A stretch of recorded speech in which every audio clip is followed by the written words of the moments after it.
सभी विद्यार्थियों को नमस्कार। मैं उमेश माथुर क्लासेज ऑनलाइन पर आपका स्वागत करता हूं। आप पढ़ रहे हैं द्विघात समीकरण क्वाड्रेटिक इक्वेशंस। पिछली क्लास में आपने समीकरण की कुछ सामान्य बातें देखी, मुख्य बातें थी वो अपन ने डिस्कस की। जैसे समीकरण की परिभाषा ली आपने, समीकरण की घातों के आधार पर वर्गीकरण देखा आपने, और फिर जैसे एक घात की समीकरण है रैखिक समीकरण कहलाती है, दो घात की समीकरण द्विघातीय समीकरण कहलाती है, तीन घात की समीकरण घनीय या क्यूबिक इक्वेशन कहलाती है। इसी तरह एन घात की समीकरण भी देखी आपने। फिर समीकरण के मूल और हल के बारे में देखा। उसके साथ साथ समीकरण के मूलों और गुणांकों में संबंध भी आपने देखा। कुछ छोटे छोटे उन पर बहुत सरल क्वेश्चंस किए आपने। अपना मुख्य टॉपिक है द्विघात समीकरण, तो अब उस द्विघात समीकरण को लेते हैं। हाँ, समीकरण सिद्धांत में हम पहले द्विघात समीकरण पढ़ते हैं और द्विघात समीकरण के सारी प्रॉपर्टी, सारे गुणधर्म, अच्छे क्वेश्चन करने के बाद फिर अपने मेन टॉपिक पर आ जाएंगे। हाँ, हम शुरू करते हैं द्विघात समीकरण। जैसा पिछली क्लास में आपने देखा, वह समीकरण जिसमें अधिकतम द्विघात का पद हो द्विघातीय समीकरण कहलाती है। और द्विघात समीकरण के दो मूल होंगे, दोनों मूल मिलकर समीकरण का हल बनाते हैं। एक बार दोबारा से लिखते हैं। समीकरण x square minus 3x plus 2 बराबर 0, ax square plus bx plus c बराबर 0, a 0 नहीं है। इन समीकरणों में अधिकतम द्विघात का पद है, तो इसलिए ये द्विघात समीकरण कहलाती हैं। फिर आगे बढ़ते हैं। लिखा है general form of a quadratic equation, द्विघात समीकरण का व्यापक रूप। व्यापक रूल जो अभी आपने लिखा था, समीकरण ax square plus B x plus सी बराबर 0, समीकरण ax square plus B x plus सी बराबर 0 द्विघात समीकरण का व्यापक रूप कहलाता है। It is the general equation of second degree, और you can say general quadratic equation, व्यापक द्विघात समीकरण। इसमें a एक्स स्क्वायर का गुणांक है, b x का गुणांक है और c अचर पद है। a b c सामान्यतया अपन वास्तविक संख्याएं लेके चलते हैं, लेकिन ज़रूरी नहीं है कि हमेशा वास्तविक संख्याएं ली जाएं। ऐसी समीकरण भी लिख सकते हैं जिनमें गुणांक कैसे हों, काल्पनिक हों, सम्मिश्र हों। जैसे एग्जाम्पल लिख सकते हैं आप 3x square minus 4x plus 5 बराबर 0, 3 iota x square plus 7x minus 5 iota.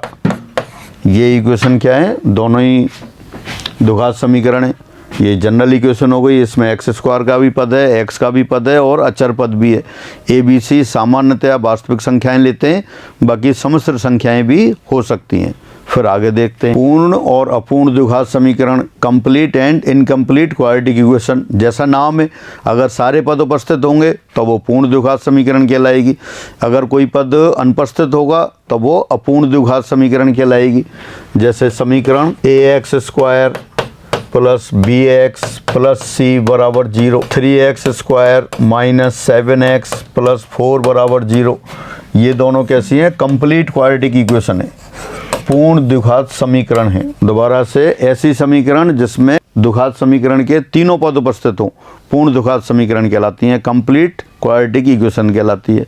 और जब अगर एक पद अनुपस्थित हो जाए, एक या दो पद, समीकरण ax स्क्वायर प्लस c बराबर 0, एक्स स्क्वायर माइनस 5x बराबर 0, सिंपली ax बराबर 0, ये तीनों क्या है? इनकम्प्लीट क्वाड्रेटिक इक्वेशन है, अपूर्ण द्विघातीय समीकरण है। तो फाइनली जैसा नाम से ही शो हो रहा है, सभी पद उपस्थित होंगे तो पूर्ण द्विघात समीकरण कंप्लीट क्वाड्रेटिक इक्वेशन, और कोई एक या दो पद अनुपस्थित होंगे तो वो अपूर्ण द्विघात समीकरण।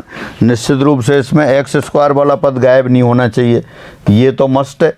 अगर ये एक्स स्क्वायर वाला पद गायब हो जाएगा तो द्विघात समीकरण नहीं बचेगी, तो एक्स स्क्वायर वाला पद गायब नहीं हो सकता, तब वो क्या कहलाएगी? अपूर्ण द्विघात समीकरण कहलाएगी। आगे बढ़ते हैं। फिर सी का एक उपविभाजन आ गया। अब यहाँ लिख दिया शुद्ध द्विघात समीकरण, विशुद्ध द्विघात समीकरण, प्योर क्वाड्रेटिक इक्वेशन, यानी कि इसमें एक्स वाला पद ना हो। समीकरण ax स्क्वायर प्लस सी बराबर 0, 3x स्क्वायर माइनस 5 बराबर 0, 2x स्क्वायर बराबर 0, ये क्या है? प्योर क्वाड्रेटिक इक्वेशन है। इनमें सिर्फ सेकंड डिग्री का पद और 0 डिग्री का पद अचर पद है, x का पद नहीं है। तो ये क्या कहलाती है? ये शुद्ध द्विघात समीकरण कहलाती है। जैसे नाम है बस उन्हीं में सारी चीज़ इन्वॉल्व है, समाहित है। फिर आगे देखते हैं roots of a quadratic equation. द्विघात समीकरण के मूल। जैसा पहले से जानते हैं आप, द्विघात समीकरण है तो अधिकतम 2 मूल होंगे।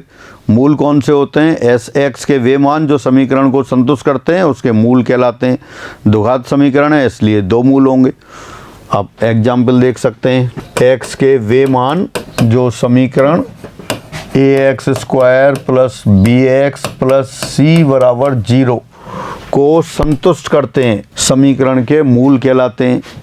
एग्जाम्पल देख सकते हैं। समीकरण x² माइनस 4 बराबर 0 के मूल। बेहद आसान क्वेश्चन है, ओरली आप देख सकते हैं। क्या हो गए मूल? x² माइनस 4 बराबर 0 है तो x² बराबर 4 हो गया, x बराबर 2 और माइनस 2, तो 2 और माइनस 2 होंगे। और लिख देते हैं एक समीकरण। समीकरण x² माइनस 5x प्लस 6 बराबर 0 के मूल आसानी से फैक्टर करके निकाल सकते हैं आप। मैं डायरेक्ट लिख देता हूँ, 2 और 3 हैं। Finally values of x which satisfy the given quadratic equation are called roots of the equation. द्विघात समीकरण का हल पहले बात हो गई थी।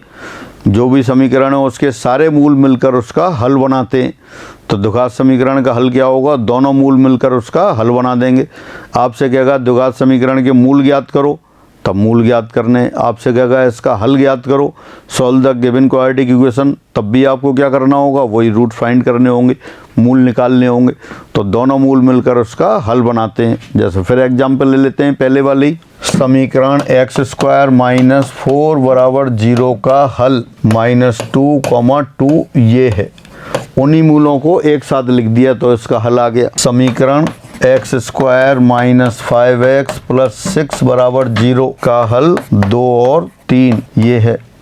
यानी किसी समीकरण के सभी मूल मिलकर उसका हल बनाते हैं तो इस समीकरण का हल आ गया। फिर आगे बढ़ते हैं। द्विघात समीकरण को हल करने की विभिन्न विधियाँ, various methods for finding A solution of a quadratic equation. अलग अलग विधियाँ। अब बहुत समय से आप छोटी क्लासों से ही सॉल्व कर रहे हैं, फैक्टर के द्वारा सॉल्व करते हैं। कोई भी समीकरण दे रखी हो उसके फैक्टर करते हैं और हो जाती है। जैसे भी आपने लिखा था x² माइनस 4 बराबर 0, तो जो एक्सप्रेशन था उसके फैक्टर कर देते और फिर अलग अलग दोनों फैक्टर को 0 के बराबर रखेंगे, x के 2 मान आ जाते हैं, वो सॉल्यूशन हो जाता है। पूर्ण वर्ग बनाकर भी कर देते हैं। तो अलग अलग जो विधियाँ हैं उनको सेपरेटली अपन देखते हैं। सबसे पहले आता है गुणनखंड विधि द्वारा हल, सॉल्यूशन बाई फैक्टर मेथड, और you can say factorisation. Solution by factor method और बाई फैक्टराइजेशन। तो क्या है, अभी इक्वेशन लिखी थी उसी को लिख देता हूँ। जैसे आपसे कहा solve the equation x² minus 4 बराबर 0, तो क्या करेंगे आप? इसको फैक्टर कर देंगे। x माइनस 2 x प्लस 2 बराबर 0, 2 फैक्टर हो गए। क्वाड्रेटिक इक्वेशन है, 2 मूल होते हैं तो 2 ही फैक्टर होंगे। दोनों फैक्टर को सेपरेटली 0 कर दिया आपने।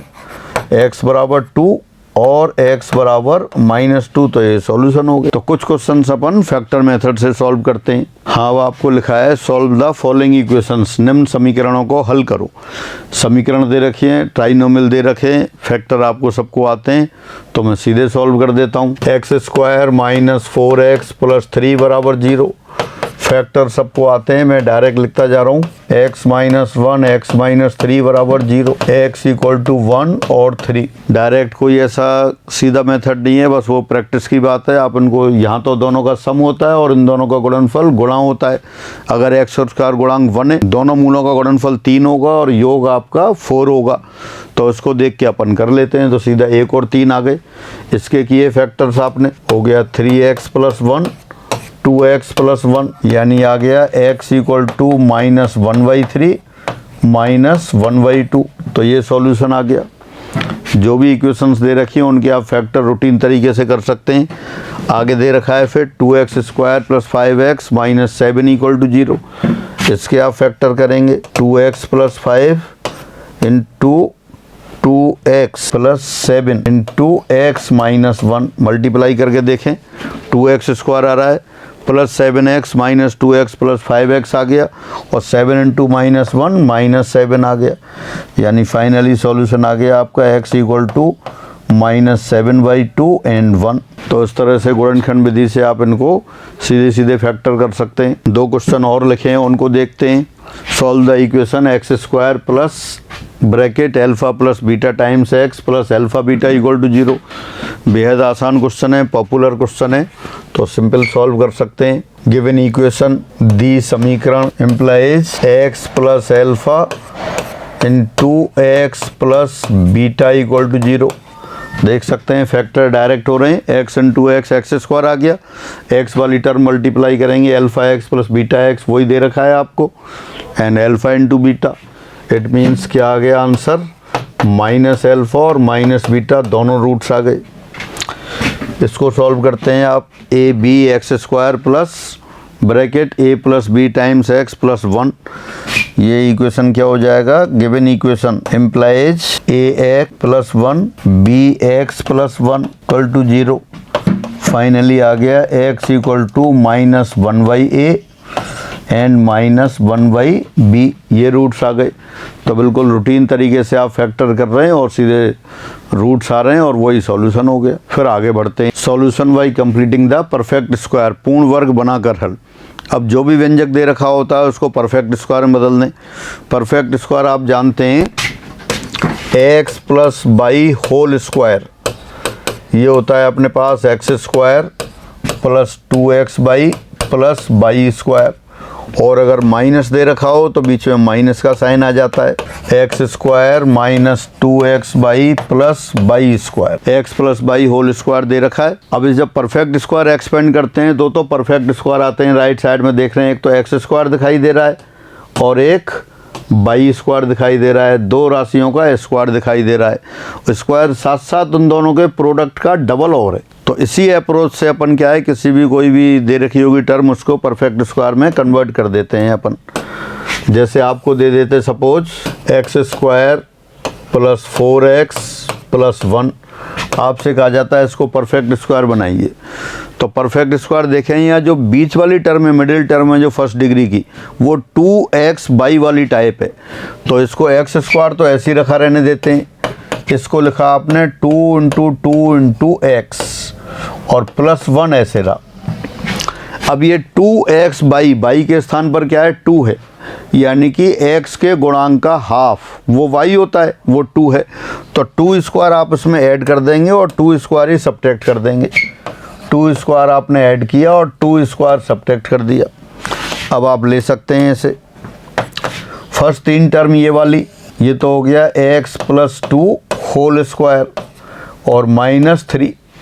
तो ये जो एक्सप्रेशन दे रखा था वो परफेक्ट स्क्वायर हो गया।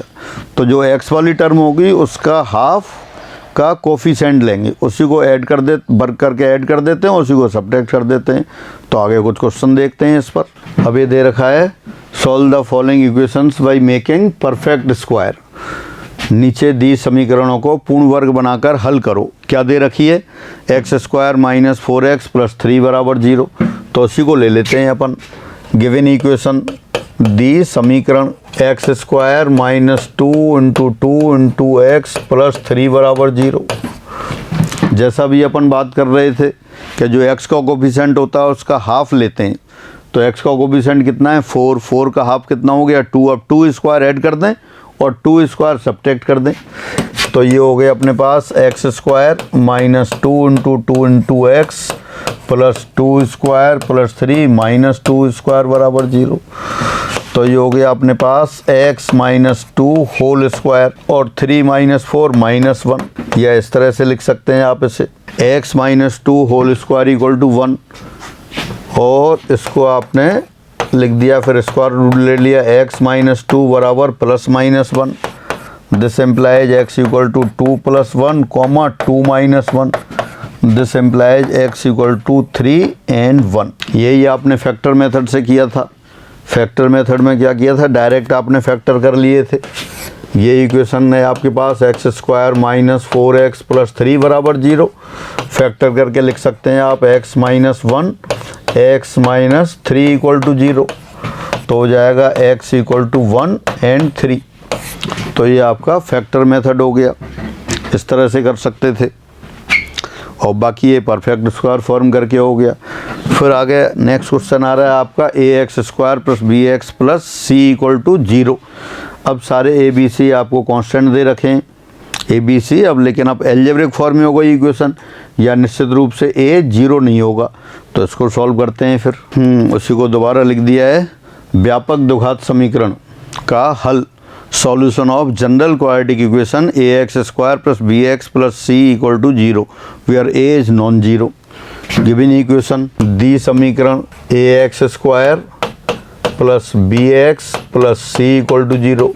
सिंस a नॉन जीरो है इसलिए a से डिवाइड कर दिया, x² + b/ax + c/a = 0। फिर क्या करना होता है आपको, x के कोफिशिएंट का हाफ, x के गुणांक का आधा। x का गुणांक कितना है b/a, b/a का आधा कितना हो गया b/2a।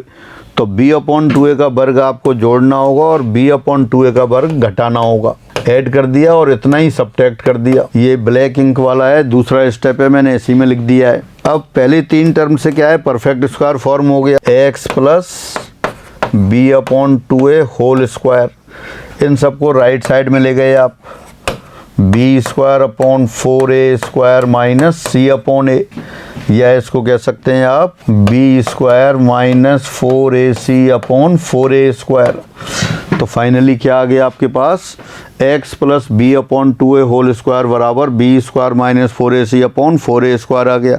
अंडर रूट ले लेते हैं। This implies x + b/2a whole square, this equal to whole square हटा दिया, plus minus under root b² - 4ac/2a। अब एक b/2a को राइट साइड में पहुंचा दिया, x बराबर -b/2a plus minus under root b² - 4ac/2a। और दोनों को साथ साथ लिख दें आप, तो क्या आ जाएगा, therefore x = -b plus minus under root b² - 4ac/2a। ये दो मूल आ गए। इस दोनों को सेपरेटली लिख दें। अगर इनके नाम अल्फा और बीटा लिख दें आप, माना अल्फा बराबर -b plus under root b² - 4ac/2a और बीटा बराबर -b minus under root b² - 4ac/2a। ये सेपरेटली लिख दिए तो दो मूल दिखाई दे रहे हैं। तो फाइनली आपको ये याद रखना है, समीकरण ax² + bx + c = 0 के दो मूल -b plus minus under root b² - 4ac/2a इससे दिए जाते हैं। निश्चित रूप से a नॉन जीरो है, पहले से ही लिखा हुआ है आपके पास। नहीं लिखा होगा तब भी आपको ये ध्यान रखना है कि coefficient of x² non zero है। अब इसी को एक बार दोबारा लिख लेते हैं। समीकरण ax² + bx + c = 0 के मूल क्या हुए, -b plus minus under root b² - 4ac/2a। इसी तरह से याद रखना है। लेकिन अगर इसको जो अपर में वाला पद है, अंश की बजाय हर में लेना हो, न्यूमरेटर की बजाय डिनोमिनेटर में लेना हो, तब भी लिख सकते हैं आप इसे -b plus minus under root b² - 4ac/2a। अब इनके कॉन्जुगेट से मल्टीप्लाई कर देते हैं आप, -b माइनस प्लस, ऊपर तो है प्लस माइनस, प्लस होगा तो माइनस लिखेंगे और माइनस होगा तब प्लस। तो प्लस माइनस को माइनस प्लस लिख दिया, अंडर रूट b² - 4ac। इससे ही ऊपर मल्टीप्लाई किया और इससे ही नीचे मल्टीप्लाई कर दिया। तो क्या आ गया ये देखते हैं फिर, -b वो तो -b इस होल स्क्वायर हो गया, यहाँ से अंडर रूट कैंसिल हो गया, यहाँ माइनस आएगा b² - 4ac और नीचे आएगा आपके पास 2a bracket -b minus plus under root b² - 4ac। तो ऊपर कितना हो गया, b² कैंसिल हो गया, minus minus plus 4ac upon 2a bracket -b minus plus under root b² - 4ac। 2a यहाँ कैंसिल हो गया, तो ऊपर क्या बच जाएगा, ये 2a और यहाँ से 2a कैंसिल कर देंगे। तो फाइनली यहाँ जब कैंसिल करेंगे तो ये 2c आ जाएगा। तो इसको आप दोबारा लिख सकते हैं फिर this equal to 2c upon minus b plus minus under root b square minus 4ac। इससे कोई कन्फ्यूजन की ज़रूरत नहीं है। यहाँ माइनस प्लस लिखा है, माइनस प्लस का मतलब है एक बार माइनस एक बार प्लस। यहाँ प्लस माइनस लिखा है, एक बार प्लस एक बार माइनस, बिल्कुल सेम, दोनों चीज़ सेम है।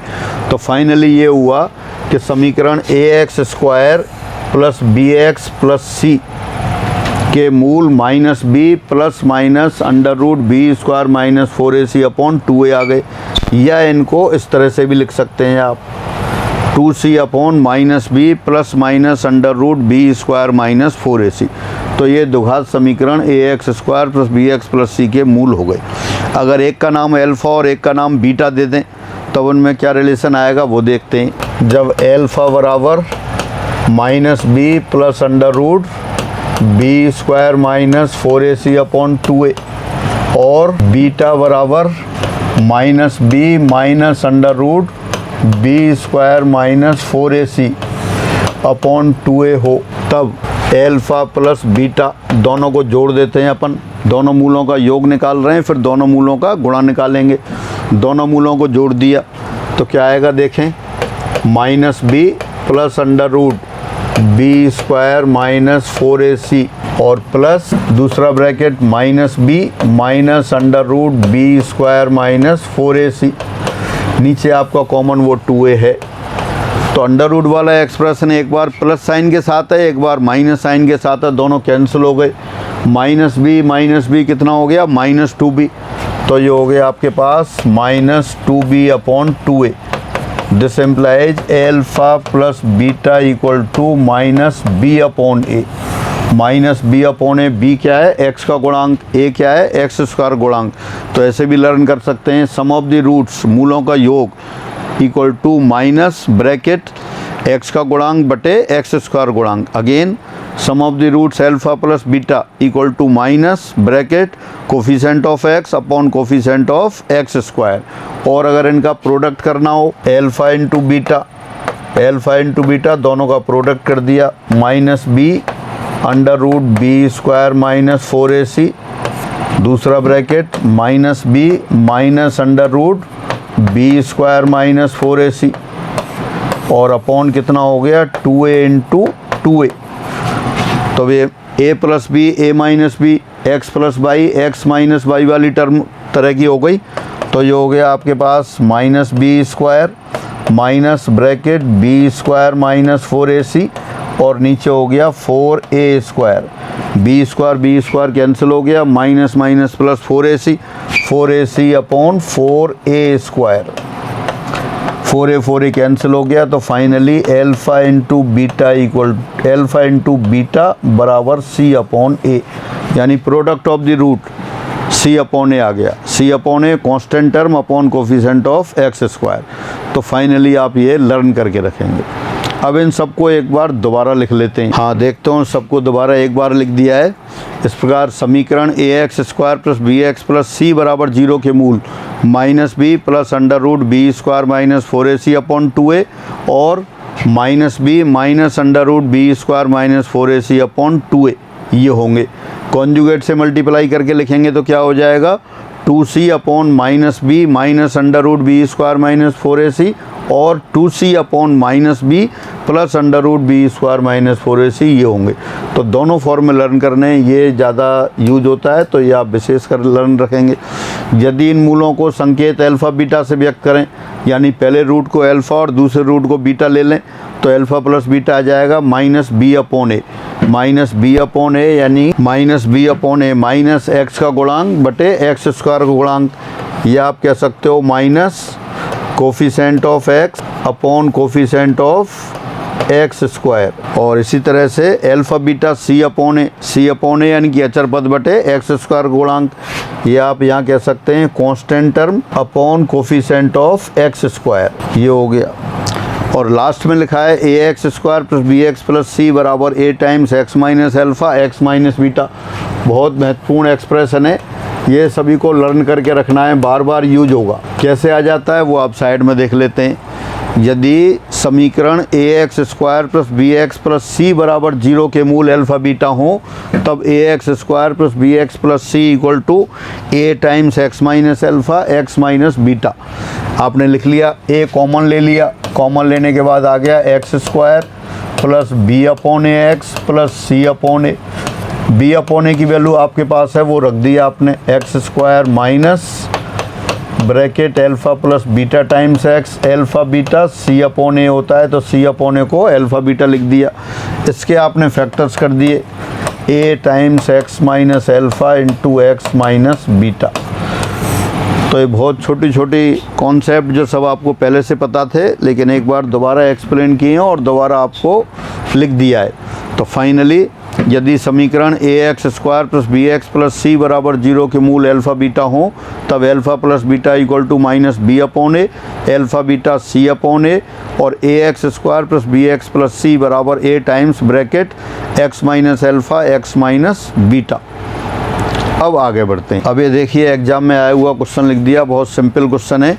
यदि समीकरण x square minus 8x plus p बराबर 0 के मूल अल्फ़ा बीटा हो तथा alpha square plus beta square बराबर 40 हो, तो पी का मान होगा।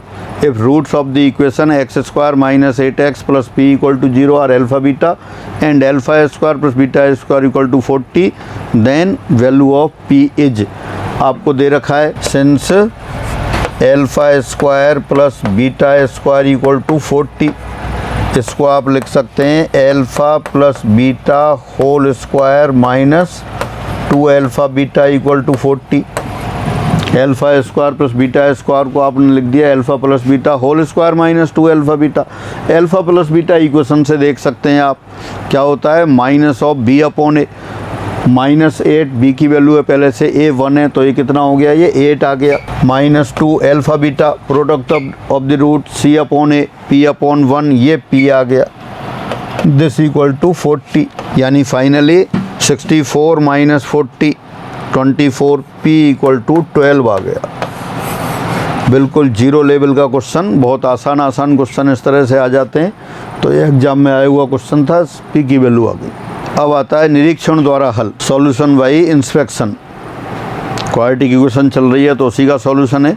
यदि समीकरण व्यापक समीकरण दे रखी हो a x square plus B x plus सी बराबर 0, यदि उसमें गुणांकों का योग 0 हो तो वो x बराबर 1 से संतुष्ट होगी। मैं लिख देता हूँ, यदि समीकरण कौन सी, जनरल इक्वेशन लेते हैं, व्यापक समीकरण ए x square plus B x plus सी बराबर 0 के लिए a प्लस बी प्लस सी बराबर 0 हो, तब यह समीकरण x बराबर 1 से संतुष्ट होगी। यदि a प्लस बी प्लस सी बराबर 0 हो तब ये x बराबर 1 से संतुष्ट होगी। भाषा में आप कह सकते हैं, if given equation is satisfied by 1 then a plus b plus c equal to 0, or you can say if sum of the coefficient in the equation is 0 then x equal to 1 is 1 root of the equation। 1 से satisfy हो रही तो 1 root हो गया, तो इसलिए समीकरण का एक मूल 1 होगा। If sum of the coefficient in the equation is 0 then given equation is satisfied by 1, therefore x equal to 1 is the 1 root of the equation। यदि गुणांकों का योग 0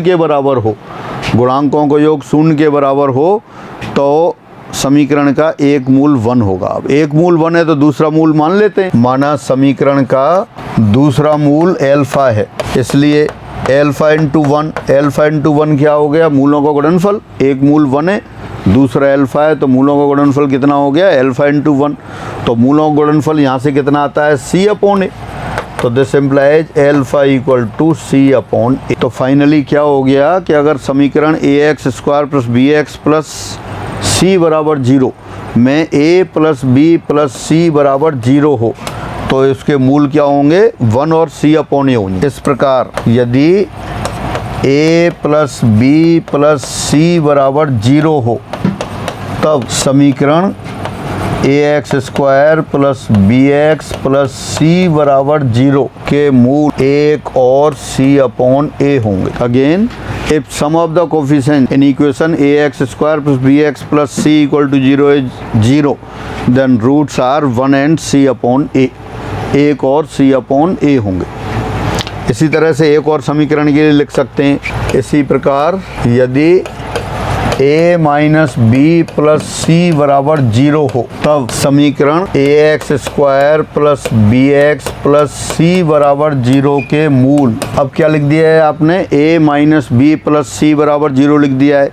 इसका मतलब x बराबर -1 से सेटिस्फाई हो रही है। जब x बराबर -1 लिखेंगे तो a इंटू -1 स्क्वायर हो तो 1 हो गया, b into -1 minus b plus c ये आएगा। इसका मतलब मूल एक तो -1 हो गया, एक -1 है, दूसरा मूल अल्फ़ा एज्यूम कर लेंगे आप, तो गुणनफल जब निकालेंगे अल्फ़ा इंटू -1 तो सी अपॉन ए आएगा, यानी कि अल्फ़ा बराबर माइनस सी अपॉन ए आ जाएगा। तो याद रखेंगे इसके मूल -1 और सी अपॉन ए होंगे, माइनस सी अपॉन ए होंगे। जैसे एग्जाम्पल देख सकते हैं आप, समीकरण x square plus 4x plus 3 बराबर 0 के मूल। अब आप यहाँ देखें a बराबर कितना है आपका, यहाँ a बराबर 1 है, b बराबर 4 है, c बराबर 3 है। तो a minus b plus c 0 हो गया, तो इसके मूल क्या होंगे, -1 और -3। -1 तो हो गया, c अपॉन ए -3 के बराबर आ गया। तो फाइनली अब आप ये लर्न करके रखेंगे कि समीकरण ax square plus B x plus सी बराबर 0 में यदि गुणांकों का योग 0 हो, if sum of the coefficient is 0 then roots are 1 and c upon a, तब मूल 1 और c अपॉन ए होंगे। अब इस पे आधारित कुछ क्वेश्चन देखते हैं आप। अब यहाँ देख सकते हैं जो अभी इक्वेशन लिखी थी उसी को लिख दिया है दोबारा। समीकरण x square minus 4x plus 3 बराबर 0।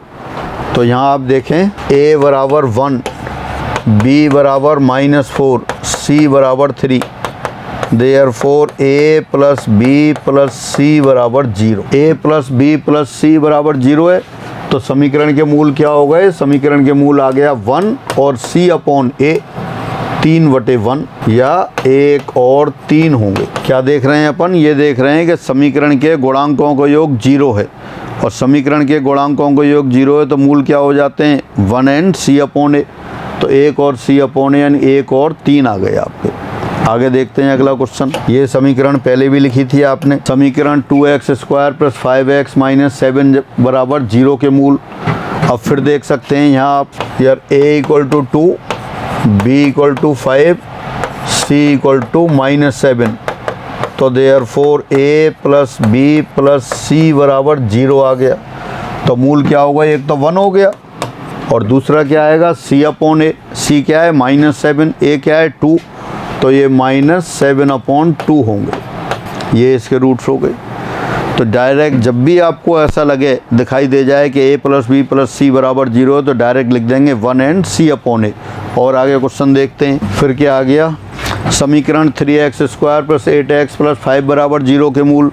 अब यहाँ क्या है, यहाँ चेक करते हैं दोबारा से। यहाँ a बराबर 3, b बराबर 8, c बराबर 5, तो therefore a plus b plus c, a plus b plus c 0 आ रहा है क्या, नहीं आ रहा, 0 नहीं है। लेकिन क्या आ रहा है यहाँ a माइनस बी प्लस सी बराबर 0 आ रहा है। तो इसके मूल क्या हो गए फिर, जब a माइनस बी प्लस सी बराबर 0 आता है तो एक मूल -1 होता है, तो एक मूल -1 लिख दिया और दूसरा -c अपॉन ए -5/3 आ गया। इसको आप सत्यापन कर सकते हैं, वेरीफाई कर सकते हैं, सेटिस्फाई करा के कर ही सकते हैं और आप फैक्टर्स भी कर सकते हैं। दी समीकरण क्या आ गया, 3x square plus 5x plus 3x plus 5 बराबर 0। यहाँ कॉमन ले लिया आपने x, 3x प्लस 5, फिर 1 कॉमन ले लिया, 3x प्लस 5 बराबर 0, 3x plus 5 common, x plus 1 बराबर 0, तो आ गया x बराबर -3/5 और -1। फैक्टर कर लें, परफेक्ट स्क्वायर बना लें, दोनों तरह से करें तो यही आएगा। तो फाइनल लेकिन आपको क्या है, सीधे लर्न करके रखना है। If a plus b plus C equal to 0 then roots of the equation ax square plus bx plus c equal to 0 are 1 and c upon a। If a minus b plus c equal to 0 then roots of the equation ax square plus bx plus c equal to 0 are -1 and minus c upon a। एक और example देखते हैं, बहुत popular equation है। अभी किसी ने problem के केस में भी डाला था कि इसका सॉल्यूशन बता दो, फिर मैंने उनको लिख दिया था कि अभी चैप्टर आ रहा है उसके साथ करेंगे। a minus B x square plus b minus c x plus c minus a बराबर 0 के मूल हैं। Roots of the equation a minus B x square plus b minus c x plus c minus a बराबर 0। तो यहाँ आप देख सकते हैं, अब यहाँ ए बी सी की जगह मैं कैपिटल ए बी सी लिख देता हूँ। Capital A minus B, capital B minus C, capital C minus A. तो therefore capital A plus capital B plus capital C बराबर 0, यानी समीकरण में गुणांकों को योग 0 आ गया। तो इसलिए समीकरण के मूल क्या हो जाएंगे, 1 और c अपॉन ए। सी क्या है यहाँ, c minus A upon A minus B, ये होंगे, ये इसके मूल आ गए। अपने यहाँ लिखा है एक्स स्क्वायर का गुणांक a माइनस बी, एक्स का गुणांक b माइनस सी और अचर पद c माइनस ए। कई बार इसकी जगह यहाँ b माइनस सी लिखा होता है। इक्वेशन दोबारा से लिख दें, b minus c x square plus c minus a times x plus a minus b बराबर 0। अब अगर इसके मूल लेने होंगे आपको के मूल, तो क्या हो जाएंगे 1 और a minus B upon b minus c, ये होंगे। यानी कि जब भी a प्लस बी प्लस सी बराबर 0 दे रखा हो तो आप मूल डायरेक्ट आपका 1 और c अपॉन ए लिख देंगे। एक और क्वेश्चन देखते हैं। समीकरण p minus q times r x square plus q minus r times p x plus r minus p times q बराबर 0 के मूल हैं। या फिर आप देख सकते हैं roots of the equation p minus q into r x square plus q minus r into p x plus r minus p times q बराबर 0 के मूल। तो यहाँ फिर चेक करते हैं ए बी सी। ए बराबर आ गया आपके पास p r minus q r, b बराबर आ गया आपके पास q p minus r p, c बराबर आ गया आपके पास r q minus p q. तो therefore a plus b plus सी बराबर 0। अब गुणांकों को योग 0 आ गया तो मूल क्या होंगे, 1 और c अपॉन ए। तो इस समीकरण के मूल roots are 1 and r minus p times q upon p minus q times r, ये होंगे। ये समीकरण के मूल हो गए 1 और c अपॉन ए। तो ये आपके पास निरीक्षण द्वारा सॉल्यूशन की बात आई। अब अपन ग्राफ के द्वारा पढ़ेंगे। एक क्वेश्चन और किसी का प्रॉब्लम में डाल के भेजा था कि ये क्वेश्चन बता दो, वो क्वेश्चन अभी अपन कैलकुलस वाले ले रहे थे, तो ये एक क्वेश्चन जो पूछा गया था वो मैं लिख देता हूँ यहाँ। समीकरण a times b minus c times a bracket b minus c times x square plus b bracket c minus a times x plus c bracket a minus b बराबर 0 के मूल बराबर हों, समान हों, तब a b c होंगे। If roots of this equation are equal then a b c are in first option AP, second option GP, third option HP और fourth equation none of these. ये ऑप्शंस दे रखे थे। If roots of this equation are equal then a b c are in, a b c होंगे, किस में होंगे ये पता करना है। अब आप समीकरण को देखकर ही देख सकते हैं कि गुणांकों को योग 0 है। गुणांकों को योग 0 हो तो समीकरण के मूल क्या क्या हो गए इसके, समीकरण के मूल एक तो 1 हो गया और दूसरा क्या हो गया c times a minus B upon a times b minus c. क्योंकि मूल बराबर हैं तो इसलिए ये आ गया। मूल बराबर हैं तो दोनों मूलों को बराबर रख दें। मूल तो आपने निकाल ही लिए। मूल क्या क्या आ गए, 1 आ गया और c times a minus B upon a times b minus c आ गया। दोनों को इक्वेट कर दिया तो क्या आ गया, ये ab माइनस ए सी बराबर सी ए माइनस सी बी। ए सी एक साइड ले गए, सी बी वाली टर्म इधर ले आए तो बी कॉमन आ गया, यहाँ ए प्लस सी इधर आ गया 2ac, यानी b बराबर हो गया 2ac upon a plus c. तो therefore a b c are in HP, a b c हरात्मक श्रेणी में होंगे। बहुत पॉपुलर क्वेश्चन है, ए बी सी की जगह PQR भी लिख देते हैं।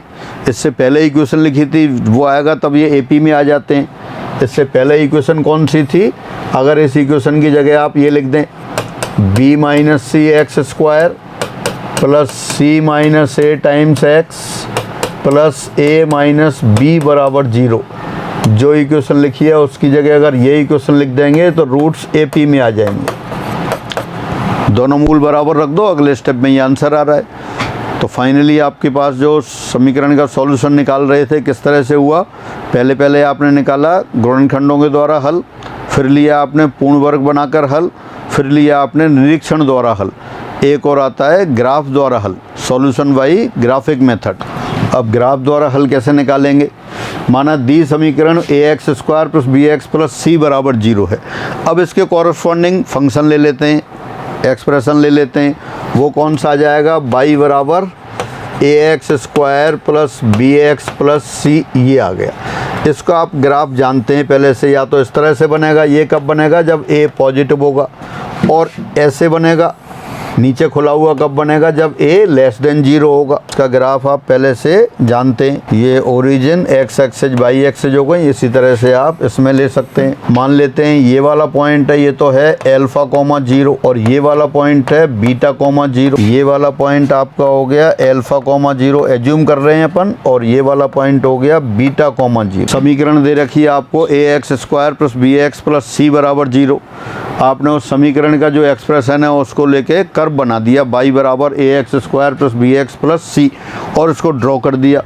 अब ये और x अक्ष ले लेते हैं, वक्र 1 एवं x अक्ष की समीकरण क्या होती है, y बराबर 0 को हल करने पर अगर x अक्ष और जो गिवन कर्व है उन दोनों को सॉल्व करें तो सॉल्व करने की प्रोसेस में क्या होगा, y बराबर 0 यहाँ रखा जाएगा, y बराबर 0 रखा जाएगा तो क्या आ जाएगा, ये ax square plus bx plus c बराबर 0 आ जाएगा। और ये जो समीकरण आएगी ये किन को व्यक्त करेगी, ये वक्र और x अक्ष के प्रच्छेद बिंदुओं को व्यक्त करेगी। वक्र और x अक्ष के प्रच्छेद बिंदु क्या हैं, अल्फा कोमा 0 और बीटा कोमा 0 है। दोनों केस में आपने यही लिख लिए, अपने पास तो एक ही केस होगा। तो ये इसका मतलब इस समीकरण के मूल अल्फा और बीटा आ गए। यानी फाइनली ये हुआ, अगर कोई समीकरण दे रखी हो और ग्राफ द्वारा सॉल्यूशन निकालना है, या तो ग्राफ दे रखा होगा पहले से, या आप ग्राफ ड्रॉ कर सकते हैं। सामान्यतः अपन इस मेथड को काम में नहीं लेते क्योंकि ग्राफ ड्रॉ करने में थोड़ी सी प्रॉब्लम आती है, टाइम लगता है, तो इसलिए अपन ग्राफ दे रखा हो, अगर कौन सा कर्व दे रखा है, y बराबर ax square plus bx plus c का ग्राफ आपको दे रखा है, तब उस वक्र और x अक्ष के प्रतिच्छेद बिंदुओं के भुज उस समीकरण के मूल होंगे। ये जो समीकरण है, समीकरण के कॉरस्पॉन्डिंग आपने ग्राफ बना लिया, y बराबर ax square plus bx plus c को ड्रॉ कर लिया आपने। तो ये जो फलन है इसका ग्राफ x अक्ष को जिन बिंदुओं पर मिल रहा है उन बिंदुओं के जो x कोऑर्डिनेट हैं, एब्सिस हैं, भुज हैं, वो अपनी समीकरण के मूल होंगे। तो बस इतना याद रखना है। अब कई बार अब जो लेटेस्ट एग्ज़ाम हो रहे हैं उनमें इस पर क्वेश्चन आ जाता है और बेहद आसान क्वेश्चन आता है, बस आपको कॉन्सेप्ट बताओ तो उससे ही आ जाता है। तो ये अपन एक बार लिख लेते हैं, यदि वक्र या फलन, यदि फलन y बराबर ax square plus bx plus c का ग्राफ दिया हो, आलेख दिया हो, तब अपने यहाँ लिखा है दिया हो, नहीं दिया होगा तो अपन ड्रॉ नहीं करते हैं। हाँ, स्पेशली अगर ग्राफ द्वारा ही करना है तो ड्रॉ करना ही पड़ेगा। तो लेकिन अगर आपको दे रखा हो कौन सा, y बराबर ax square plus bx plus c का ग्राफ दिया हो, तब इसके वक्र और x अक्ष के प्रतिच्छेद बिंदु के भुज यानी कि x कोऑर्डिनेट एप्स से ही समीकरण ax square plus bx plus c बराबर 0 के मूल होंगे। Again, if graph of function y equal to ax square plus bx plus c is given, then abscissa of the point of intersection of this curve and x axis will be the roots of the equation a x square plus B x plus C equal to 0। अगर आप ये graph draw कर दें जैसा भी पहले कर रखा था, ये पॉइंट हो गया अल्फा कोमा 0, ये बीटा कोमा 0, तो आप लिख सकते हैं चित्र में दर्शाए वक्र के संगत समीकरण ए x square plus B x plus सी बराबर 0 के मूल अल्फा और बीटा हैं। तो इस तरह से आप ग्राफ द्वारा भी सॉल्यूशन कर सकते हैं। सामान्यतः अपन ग्राफ द्वारा नहीं करते हैं, फिर भी ये क्वेश्चन देखते हैं। समीकरण x square minus 4x plus 3 बराबर 0 को ग्राफीय विधि द्वारा हल करो। Solve the equation x square minus 4x plus 3 equal to 0 by graphic method. X square का कोफिशिएंट देख सकते हैं आप, पॉजिटिव है। मैंने डायरेक्ट ग्राफ बना के ऐसे ही लिख दिया है, आप इसको ग्राफ ड्रॉ कर सकते हैं एक्स और वाई की वैल्यू अलग अलग प्लॉट करके, या पैराबोला जो स्टैंडर्ड फॉर्म है उसमें कन्वर्ट करके आप ग्राफ ड्रॉ कर सकते हैं। तो ये जो ग्राफ दे रखा है y बराबर x square minus 4x plus 3, x x को कहाँ मिल रहा है 1,0 और 3,0 पर। x बराबर 1 रखेंगे इसमें तो y 0 आ रहा है, x बराबर 3 रखेंगे 3 स्क्वायर 9 माइनस 12 प्लस 3 0 आ गया, तो 1,0 3,0 पर मिल रहा है। इसलिए संगत समीकरण के मूल 1 और 3 होंगे। चूँकि वक्र y बराबर x square minus 4x plus 3 x अक्ष को 1,0 और 3,0 पर मिल रहा है। जिन बिंदुओं पर मिलता है उन बिंदु के एक्स कोऑर्डिनेट तो समीकरण का मूल होते हैं, इसलिए समीकरण x square minus 4x plus 3 बराबर 0 के मूल 1 और 3 होंगे। तो इस तरह से ये द्विघात समीकरण के हल निकालने की अलग अलग विधियां हुई। इसमें आपने गुणनखंड द्वारा हल निकाला, पूर्ण वर्ग बना के हल निकाला, इंस्पेक्शन के द्वारा हल निकाला और फिर ग्राफ विधि द्वारा हल निकाला। तो आज अपन इतना ही करते हैं, बाकी फिर अगली क्लास में लेते हैं। सभी को नमस्कार।